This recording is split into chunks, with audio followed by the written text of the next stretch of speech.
my God. I don't have fully time to get dressed. I'm only doing waist up. All right. Am I sitting here or am I sitting there? Are you confident? There. Either way, a few seconds for photos first. Just sure. sit down, okay? All right. Oh my God. This is like daytime drag. We literally got off the plane a couple hours ago, so it was like rough to get ready.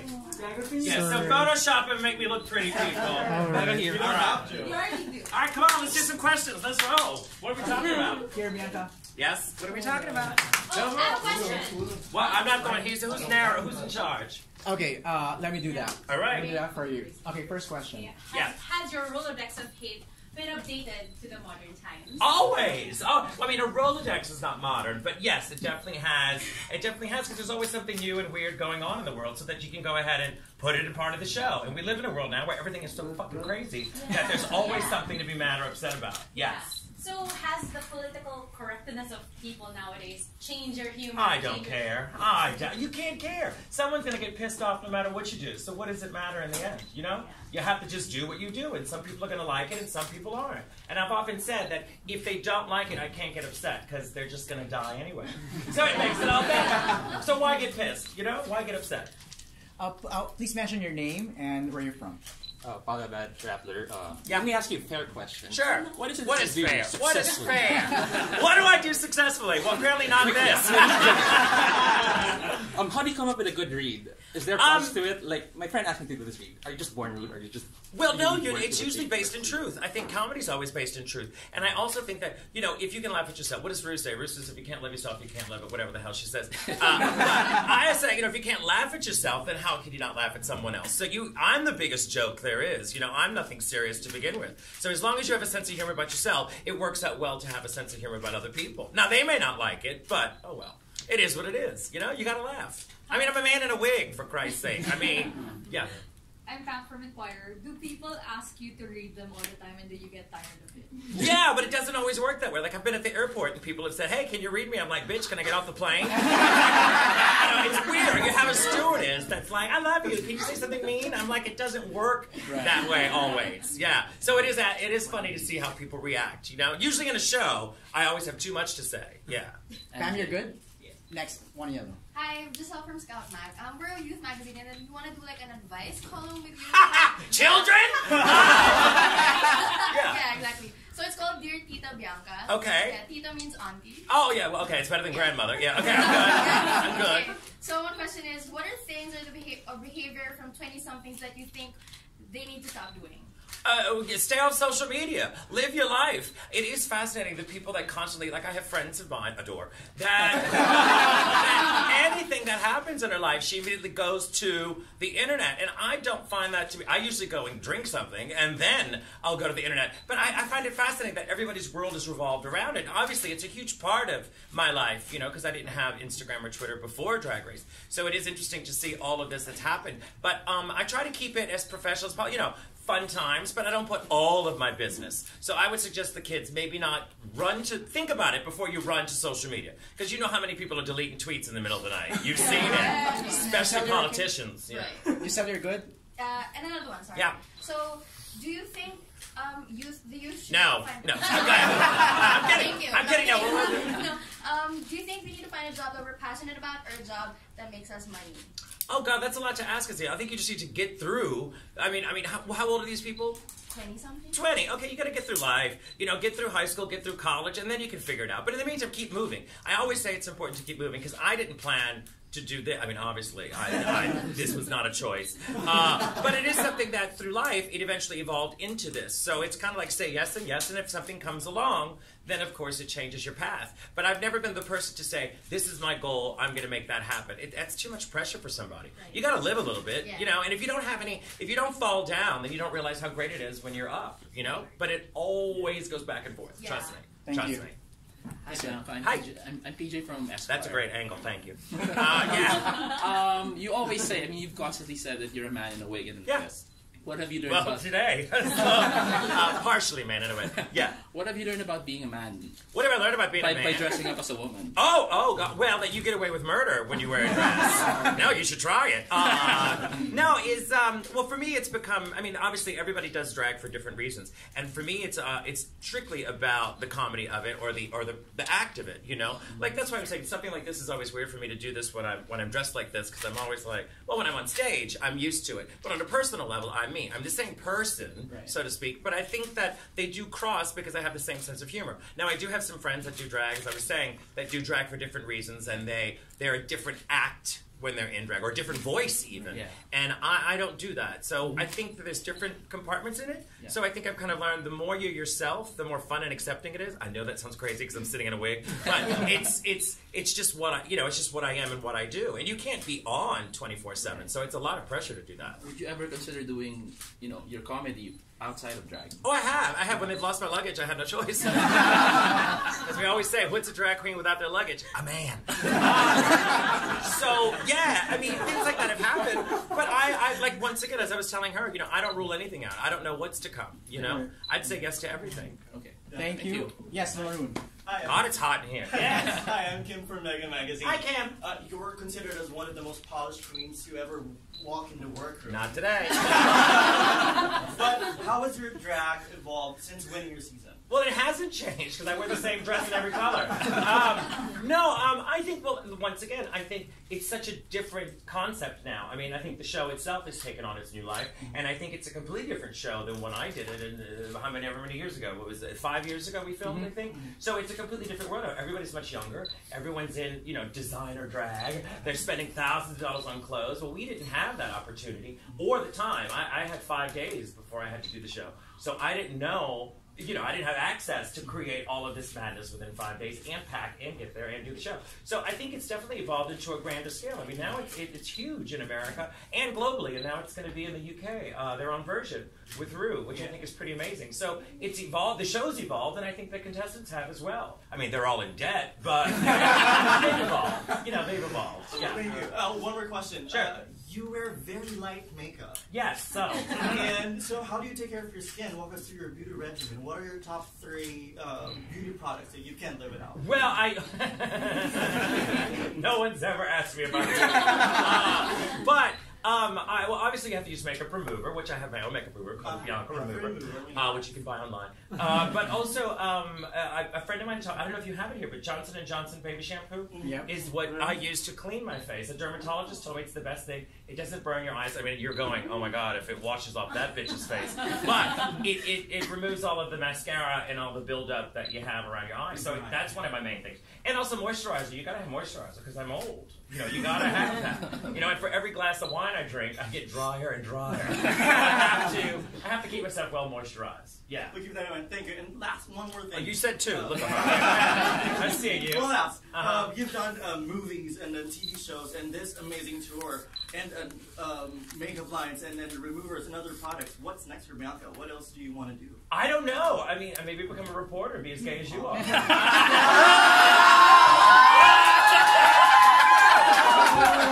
that one just snuck out.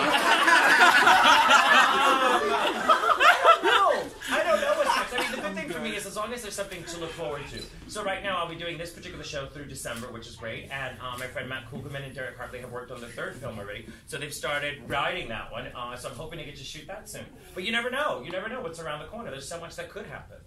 Thank you, sir. Guy in black. Hi, yes. Koji from Manila.com. Hi. Hi. What can your fans in the Philippines expect from your show tomorrow? I always say expect the unexpected, but since I'm in Manila, I have to talk shit about Manila. Not you. I'm at Manila Luzon. No, and it's so funny because we fight on Twitter, actually, Manila and I, not that you're asking, but just so you know, that we go back and there's a few queens that you can cackle with online, and she's one, because I've known her at least 15 years now, and so we go back and forth, and all the people online go crazy. Oh, I can't believe you said that. That's so rude. You're just a bitch. I go, yeah, and yeah. Like, I know I'm a bitch. It is what it is. But I always say expect the unexpected, because I do have a script that I go by, but with the audience, it depends on what happens when you're there. Because I was in Hong Kong last night, so things that necessarily didn't go over in Australia went over well in Hong Kong. So you never know what you're going to get, and the more I drink, the funnier it is. I say, yeah. So expect the unexpected. Yeah. Speaking of Manila, what can you say about the haters' rose dress that you wore with your face all over? Wait, my what? The dress that you wore with your... Oh, that is my dress. Well, she borrowed that dress from me. She brought 2 dresses for me to wear because there was a clown challenge. Yeah. So she borrowed 2 dresses, and the bitch never fucking returned them. So she had them, said she was filming. So I'm going to see her soon. So we're going to have it out. I'm going to get them back. I mean, she's wearing my shit. But that, if you actually scroll, you'll find photos of me in it. But she called me up. She goes, we have a clown challenge, and I would like to wear you. Okay. So I gave her 2 dresses, and she's kept them ever since. Yeah. Yes, sir. Continue. If I may ask a follow-up question. Sure. Your material has been called controversial. Yeah. Are there topics that you're not willing to talk about? No, I think you can talk about anything. You don't have to like it, but I can talk about whatever I want. And I think, once again, going back to the social media stuff, I think that's the problem, is that you have these cultural cancel people that feel like, you can't say it, I can say whatever the fuck I want, little girl. You don't have to like it. And that's fine. Just like if you don't like it, I don't have to hear your opinion. I don't particularly like, Kim Kardashian or her family. I think it's ridiculous. So I don't entertain it. I don't go on her Twitter. I don't go, Kim, you're a piece of shit. I don't care. So I leave it alone. But I think we live in a world now where everyone has to be a social media warrior, and they have to say, this is what I think, this is what needs to happen. I don't necessarily agree. It doesn't, you don't like it, don't watch it. It's very simple, And no matter what you do, someone's going to be offended by something. I mean, as I sit here in a wig, Christians are upset that I'm a man in a wig. You know what I mean? There's drag queens that hate me. What do I fucking care? Live your life. Because you really are missing out on life if you sit back worried about some other bitch looking like this. I'm no threat. Thank you, sir. Yes, ma'am. Next from philstar.com. So, Yeah. this is your debut show here. What are you looking forward to do in the Philippines? And anything Manila or Jiggly told you to do here? Well, Jiggly, let me tell you that bitch. Jiggly is another one that I've known for a good 15 years. Oh, God, Jiggly. So she has been saying shit online, and it hasn't been in English, and she's been telling the people in Manila what's going on. And so she's like, Bianca, and I don't know what any of it means, so I'm worried tomorrow that they're all going to attack me. But she... No, she's been great. She said, go and eat the food. Well, obviously, she said eat the food. But, she goes, eat everything. I'm like, all right. That was mainly it. I mean, luckily, I get an extra day since we sold out the first show, so we were able to add a second show. So I get another day here, which is rare, because normally I don't get an extra day. So, yes, I'm excited. I don't know. I'm open to anything. Yeah. I can't do much tomorrow because that's the show day. But. Makes you good? Yes. Yes, ma'am. Oh, hi. Hi, how are you? There's a lot of magazines here. People frequently ask you what you think about political correctness and insult comic, but veering away from comedy, what does it mean for you to be a drag queen in this climate? Oh, well, I mean, I think obviously drag is bigger than it's ever been, and I'm super grateful for the opportunities, but I've done drag now 23 years, so to have this great moment later in my life, I mean, the beginning was great too, but I think to have this exposure now has helped me as a person because I can appreciate it more. Rather than being a 20-year-old and being an asshole like Aquaria. Kidding, we're friends.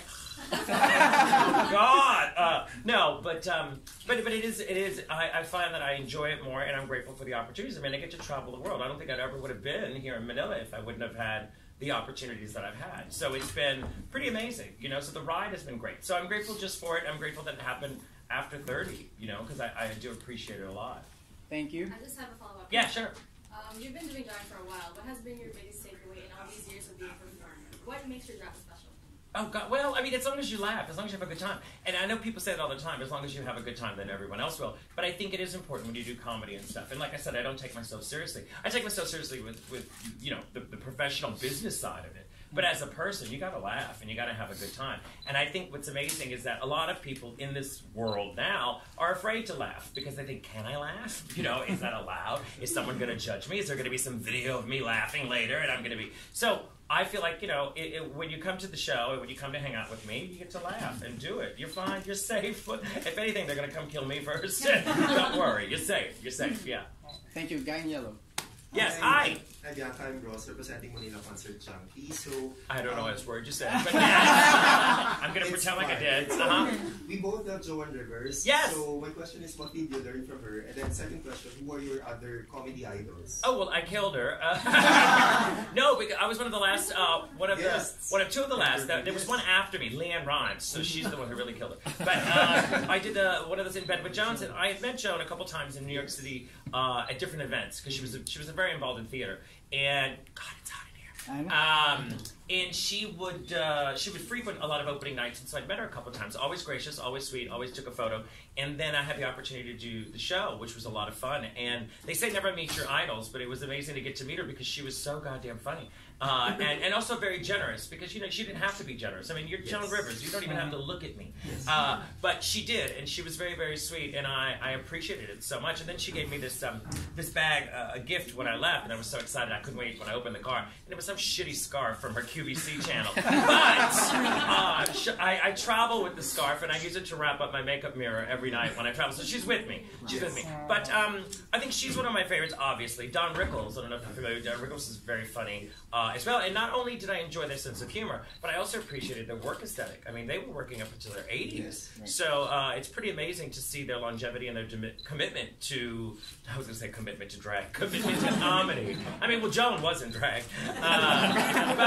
I do appreciate those two probably the most. I mean, there's several other people. I mean, I love Wanda Sykes, and I love Chris Rock. You know, they're fucking funny-ass people. So there's several people that I like for different reasons, but I say Joan and Don Rickles were probably the most of my style and the most that I gravitated to. Thank you, sir. Guy in denim. Guy in denim. Bianca, my name is Paul of Manila concert scene. Okay. So you recently tweeted something about season 11 being # season of issues. Yeah. So if you were part of season 11, what would be your issue?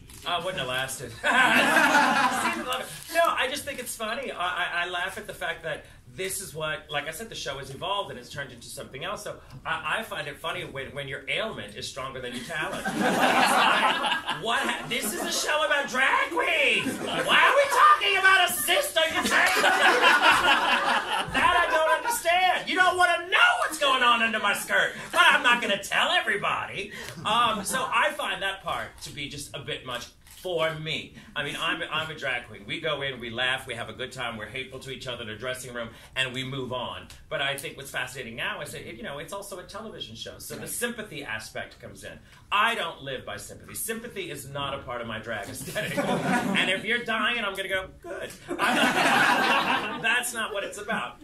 So for me, it is different, but I do find it quite amusing. Is that, now we're in the second week of the show, and 1 week was that, the next week was a stroke. I'm like, well, what the fuck is that? I mean, where do you go from there? I mean, are we picking America's Next Patient? Or are we picking a drag queen? I just don't understand it. I have a follow-up question. Sure. So what category are you on right now? What category? Are you on right now? Wait, what? I'm confused. What category? Yeah. Oh, this outfit? Yeah. Oh, jet lag, haven't slept, just showed up look. That's what it is. Yeah. This is Express Lady look. Thanks, Paul. Yes, sir. I had to get ready quickly. Yes. Hi, what makes it's Jester joke different from other drag shows, and at the same time, your past tours? Oh, well, I do comedy, and I think now, because everybody now has a one-woman show, that's the word, even though there's like 12 other people in the show, doesn't make sense.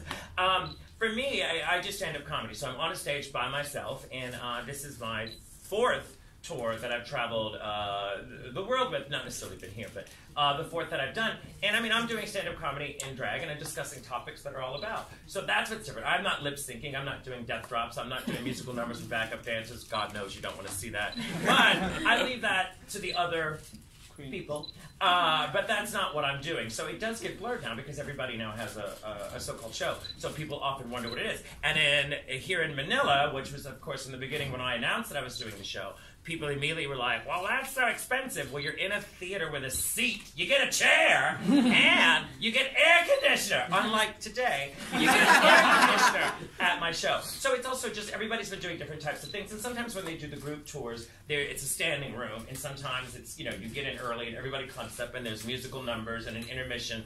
I don't have any of that. That's not for me. For me, it's literally a conversation with the audience, and we laugh and make fun of ourselves and everybody around us.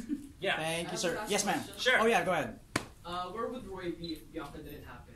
Oh, God, I'd still be at my normal job. I used to make costumes for Broadway. I would still be doing that. Well, as of today, I would probably still be doing that. You never know. I could have become a successful model. That wasn't a joke. No, I would probably still work in the theater business. That's what I love dearly. And it doesn't matter how old you get or how ugly you are when you work backstage. So, yeah, I would probably still be with that. Yeah, you never know. God, damn, 82,000 pictures. Don't you have enough of them? And they're all going to be horrible. I'm going to untag myself out of all of them. Thank you, sir. Thank Yes, you. ma'am. Yes, I'm Josephine. Hi. Speaking of Manila and JB, Yes. how familiar Well, you know what's funny? No one else is speaking about them. Go ahead, take them. How familiar are you with Filipino humor? Oh, well, I'm not. I mean, but you sent me 2 jokes like those 2 to come to America. I think they're a fucking joke. One can't stop eating and one can't win a drag contest. Well, I mean, third time's not the charm. I don't know much. I don't. What, you gonna teach me some things? I mean, were you surprised that the first show was sold out and then you had? Well, I'm surprised when anything sells. No, but also what's great is that I think, as I was saying before, that the show has gotten bigger over the years, and I think that globally I've been fascinated because it wasn't just with Manila that shocked me, but also I've done South Africa, which was insane to me, and obviously all over Australia and the UK and Europe. So for me, I sit back and I have those moments when I go, wow, is this really life? Like, am I really here? I mean, I don't know if I'm really here because I've been on pills and asleep on a plane. But it is pretty amazing, the global interest in the show. So I'm grateful anytime anybody wants to hear what I have to say. So I'm actually looking forward to it. Unless the whole country's like Jiggly, then we're fucked. Then we're really fucked. Thanks, Jocelyn. Next. Yes. Hi. What's the first thing you bought from the $100,000? I paid taxes. I did, because you know in America, when you win something, unlike other, well, I don't know if it happens here, but in the UK, if you win $100,000, you get to keep $100,000. But in America, when you win $100,000, it was $52,000 in taxes. Wow. No. Wow. How exactly? So yeah, so I really didn't. I've just been saving money. I haven't really bought anything extravagant. I'm not an extravagant person, as you can see from my shoes. So no, I really haven't bought anything exciting. It's just been kind of, I've been working, so I've just been, hoarding my work money and hopefully to buy a house soon, which is what I'm hoping to do this summer. Finally. Yeah.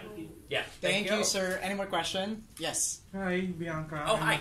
I'm John. I'm a big fan. Oh, you have great taste, John. First off, thank you for spreading hate in Manila. You're welcome. Oh my God! I'm very nervous. You saved my life. What? Okay. What are you nervous about? Well, this is like a dream for me. Well, you need to get better dreams. If I'm your dream, you're fucked up. Well, first off, of course, people have like different humor.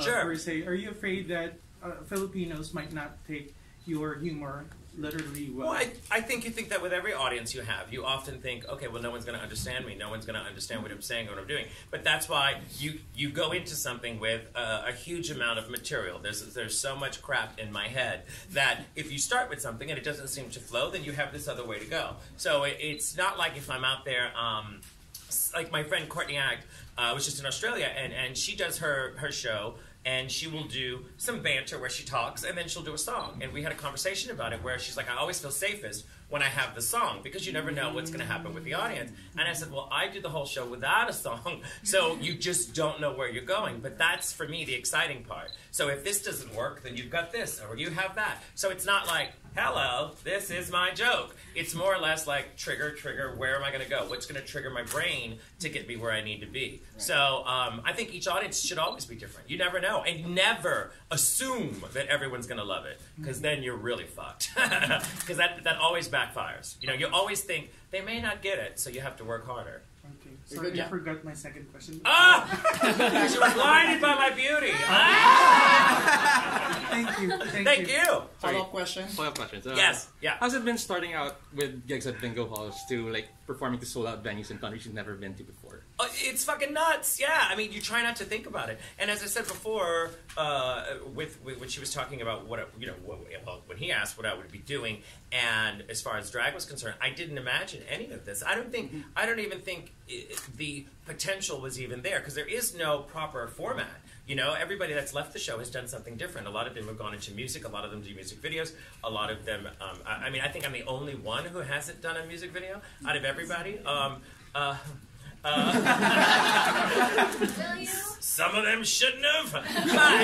But I think everybody has a different route. So there really is no formula. I mean, we were 5 years ago. So now I think it's a little more of a a pattern of what everybody likes to do, which is usually the music videos and then travel with the group tours. But for us, it's just kind of been, before that, I mean, it's just been wild. So I really haven't thought much about it. I mean, on the level of like, oh my God, I think if I did, I'd probably go crazy. That's why I keep drinking, to keep me balanced. Because you know I drink. Look at my face. Yeah, you can tell. In recent seasons of Drag Race, there have been Instagram, YouTube queens. You know, queens who have built their following around social media. Yeah. There's Aquaria, and then there are memes going around like Miss Vanjie. And Oh, yeah. Oh, Vanjie's a riot. Like, how do you think has social media changed working as a drag queen? Well, it made them seem talented. No,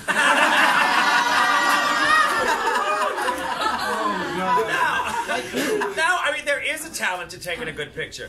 I think, no, but that's what I was saying before. I think the show is different because the world has changed. I mean, Instagram is huge now, and globally, it's quite fascinating. And now, a lot of queens, you got to remember, a lot of queens now are doing the show because they grew up with the show, which is completely different than we had. So these are young performers that saw Drag Race and thought, oh, this is what I want to do, and this is what it's about. I mean, Aquaria's like 23, I believe, or something. I mean, she's pretty young, so it's pretty amazing what she's accomplished at 23 years old. So who knows what's going to come in the next few years. So it is pretty fascinating, the opportunities that exist. And you don't realize how many people are watching the show or how many people are interested in what you're doing. It still blows my mind that anybody gives a shit about what I'm doing. And I'm not even putting out the gorgeous photos like Aquaria or Violet, you know, who are beautiful. And that's what they do. You know, I am the exact opposite.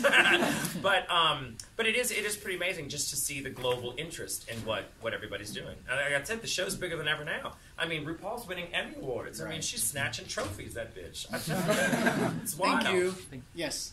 Yeah. Hi. How do you handle fame, your privacy?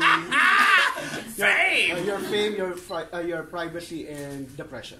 Oh, I drink, and I drink. That cures all three. I think luckily you keep level-headed people around you. I mean, my friend, my assistant, was my friend, I've known him forever, but we've been friends 20 years, and he doesn't like me at all, and that's what works out well. He doesn't think I'm famous, he doesn't think I'm smart, he doesn't think I'm funny. So, you keep people around you like that, and you'll go far. I think the worst thing you can have is people around you that like you too much, or people that say yes, yes, yes, because that fucks with your head too.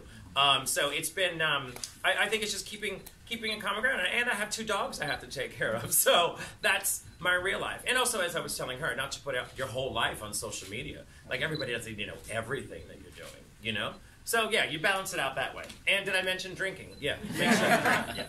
Thank you. Last Thank 2 you. questions. Yes. You first. Just really quick question. Sure. If No! if a song automatically plays when you enter a room for the rest of your life, what song would that be?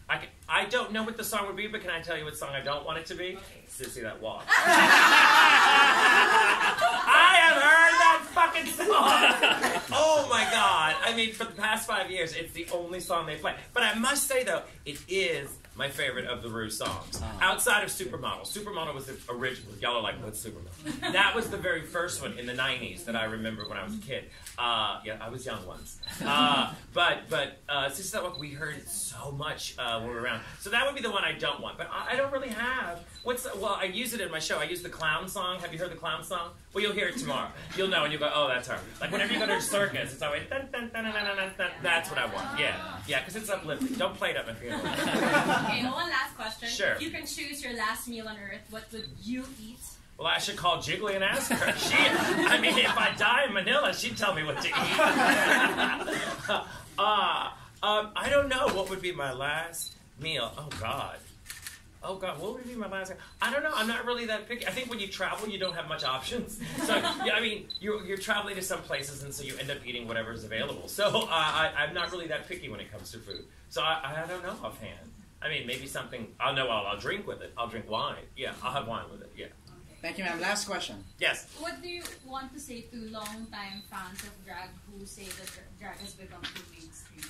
I tell them shut the fuck up. I mean, this is the thing. People are not going to be happy as long as they have a hole in their ass. And the thing is, there's always something to fight about. If you're not being noticed, people complain about it. If you're being noticed, then people complain about it. The thing is to just get out of your head and not deal with it. And when people come to me and they say, oh, well, you shouldn't do this and you shouldn't do that, I go, I don't give a fuck, because I'm not your elected official. I'm not your president. You didn't vote for me. I don't give a shit if you like me or agree with our life. The world is going to change. The world is going to evolve. People are going to be prettier. People are going to be younger. People are going to have more talented. People are going to get more opportunities. So what are you going to do? Sit back and be bitter about it? Just fucking live your life, for Christ's sake. And realize that everybody that's writing something doesn't always have to say something. Yeah. Sometimes you're just writing because that's your job.